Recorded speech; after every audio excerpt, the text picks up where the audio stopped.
क्यों? रामानुजाचार्य जी कहते थे,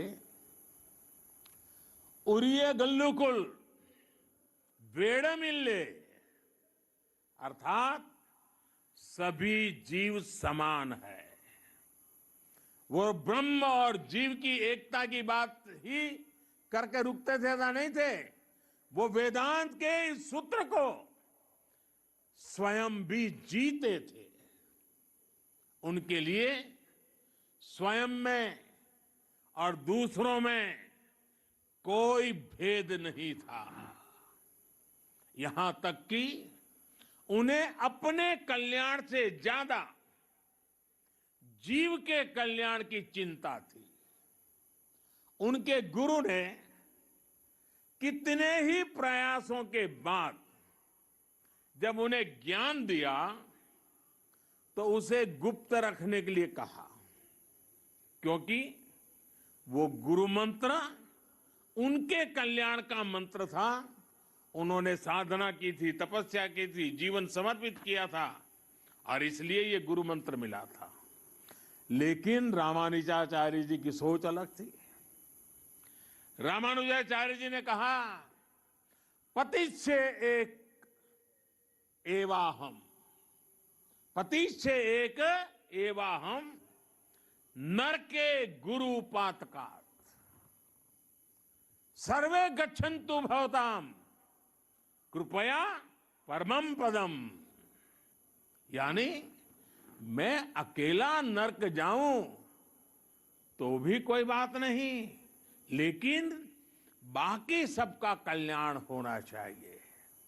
इसके बाद उन्होंने मंदिर के शिखर पर चढ़कर हर नारी को वो मंत्र सुनाया, हर नर को वो मंत्र सुनाया जो उनके गुरु ने उन्हें उनके कल्याण के लिए दिया था।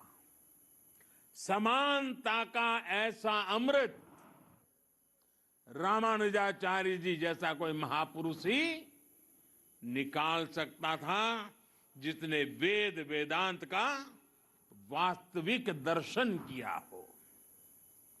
साथियों, रामानुजाचार्य जी भारत की एकता, भारत की अखंडता का भी एक प्रदीप्त प्रेरणा है। उनका जन्म दक्षिण में हुआ, लेकिन उनका प्रभाव दक्षिण से उत्तर और पूरब से पश्चिम तक पूरे भारत पर है। अन्नामाचार्य जी ने तेलुगु में उनकी प्रशंसा की है। कनकदास जी ने कन्नड़ भाषा में रामानुजाचार्य जी की महिमा गाई है।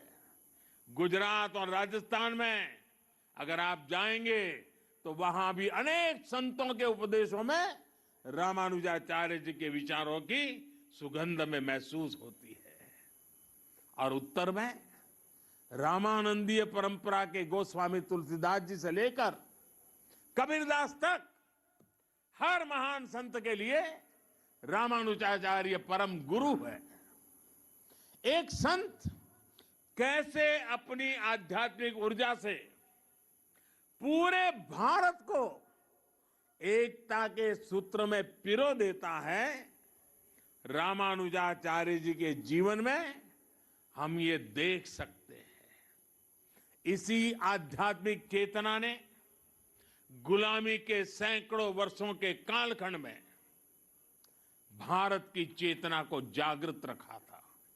साथियों, यह भी एक सुखद संयोग है, श्री रामानुजाचार्य जी पर यह समारोह उसी समय में हो रहा है जब देश अपनी आजादी के 75 साल मना रहा है। आजादी के अमृत महोत्सव में हम स्वाधीनता संग्राम के इतिहास को याद कर रहे हैं। आज देश अपने स्वाधीनता सेनानियों को कृतज्ञ श्रद्धांजलि दे रहा है। अपने इतिहास से हम अपने भविष्य के लिए प्रेरणा ले रहे हैं, ऊर्जा ले रहे हैं।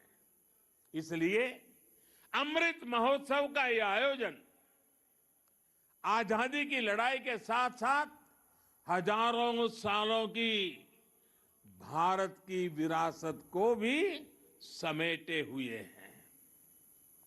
हम जानते हैं भारत का स्वाधीनता संग्राम केवल अपनी सत्ता और अपने अधिकारों की लड़ाई भर नहीं था।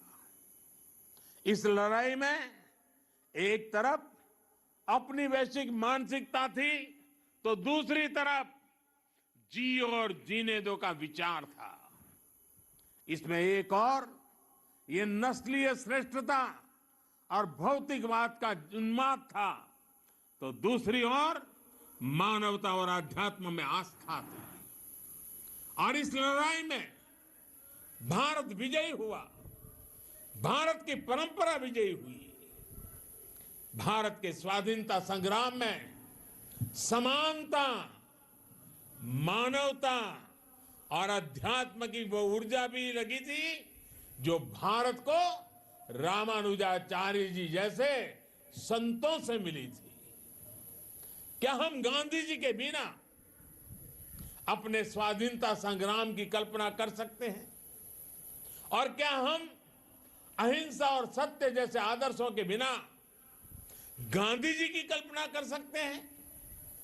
आज भी गांधी जी का नाम आते ही वैष्णवजन तो तेने रे कहिए ये धुन हमारे अंतर मन में बजने लगती है। इसके रचयिता नरसिंह मेहता जी रामानुजाचार्य जी की भक्ति परंपरा के ही महान संत थे। इसलिए हमारी आजादी की लड़ाई को जिस तरह हमारी आध्यात्मिक चेतना ऊर्जा दे रही थी, वही ऊर्जा आजादी के 75 साल में हमारे अमृत संकल्पों को भी मिलनी चाहिए। और आज जब मैं भाग्यनगर में हूं, हैदराबाद में हूं, तो सरदार पटेल जी का विशेष उल्लेख जरूर करूंगा। वैसे किशन रेड्डी जी ने अपने वक्तव्य में बड़ा विस्तार से उसके लिए कहा। भाग्यनगर का कौन ऐसा भाग्यशाली होगा, कौन ऐसा हैदराबादी होगा जो सरदार पटेल की दीर्घ दृष्टि, सरदार पटेल का सामर्थ्य और हैदराबाद के आन बान शान के लिए सरदार साहब की कूटनीति को न जानता हो। आज देश में एक और सरदार साहब की स्टैच्यू ऑफ यूनिटी, एकता की शपथ दोहरा रही है, तो रामानुजाचार्य जी की स्टैच्यू ऑफ इक्वालिटी समानता का संदेश दे रही है। यही एक राष्ट्र के रूप में भारत की चीर पुरातन विशेषता है। हमारी एकता सत्ता या शक्ति की बुनियाद पर नहीं खड़ी होती। हमारी एकता समानता और समादर इस सूत्र से सृजित होती है।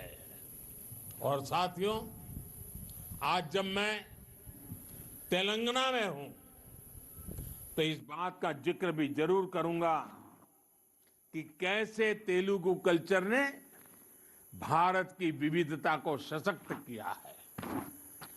तेलुगु कल्चर की जड़ों का विस्तार सदियों में फैला हुआ है। अनेक महान राजा रानियां इसके ध्वजवाहक रहे हैं। सातवाहन हो, काकातिया हो या विजयनगर साम्राज्य, सभी ने तेलुगु संस्कृति की पताका को बुलंद किया। महान कवियों ने तेलुगु संस्कृति को समृद्ध किया है। पिछले वर्ष ही तेलंगाना में स्थित 13वीं शताब्दी के काकातिया रुद्रेश्वर रामाप्पा मंदिर को यूनेस्को विश्व धरोहर स्थल घोषित किया गया है।